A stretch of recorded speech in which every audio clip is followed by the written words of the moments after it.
তারা হয়তো এই হাদিস জানে না, আল্লাহ পাক ওদের কানের মধ্যে আমার এই হাদিসটা যেন পৌঁছে দেন, আমিন। নবী সাল্লাল্লাহু আলাইহি ওয়াসাল্লাম বলেছেন, আমি মেরাজের রাতে যখন গিয়েছি তখন এক শ্রেণীর মানুষকে দেখেছি, ওদেরকে শাস্তি দেয়া হচ্ছে। কি শাস্তি? জাহান্নামীদের রক্ত এবং পুঁজ ওদেরকে খেতে দেয়া হচ্ছে। জিবরাইল আলাইহিস সালামকে জিজ্ঞাসা করা হলো যে এরা কারা? তিনি বললেন, এরা আপনার উম্মতের সেই সব ব্যক্তি যারা মাদকদ্রব্য সেবন করত। আল্লাহ রাব্বুল আলামিন তার হাবিবের মাধ্যমে জানিয়েছেন, যখন কোনো মুসলিম মাদক সেবন করে বা কোনো ব্যক্তি মাদক সেবন করে তখন 40 দিন তার নামাজ কবুল হয় না।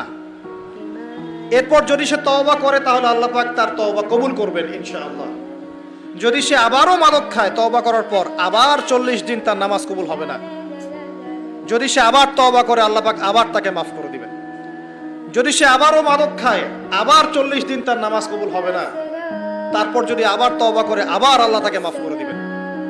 এরপরেও যদি সে আবার মাদকদ্রব্য সেবন করে, নবী সাল্লাল্লাহু আলাইহি ওয়াসাল্লাম বলছেন, তাকে আল্লাহ রাব্বুল আলামিন পরকালে মৃত্যুর পরে তিনাতুল খাবাল পান করাবেন। তিনাতুল খাবাল।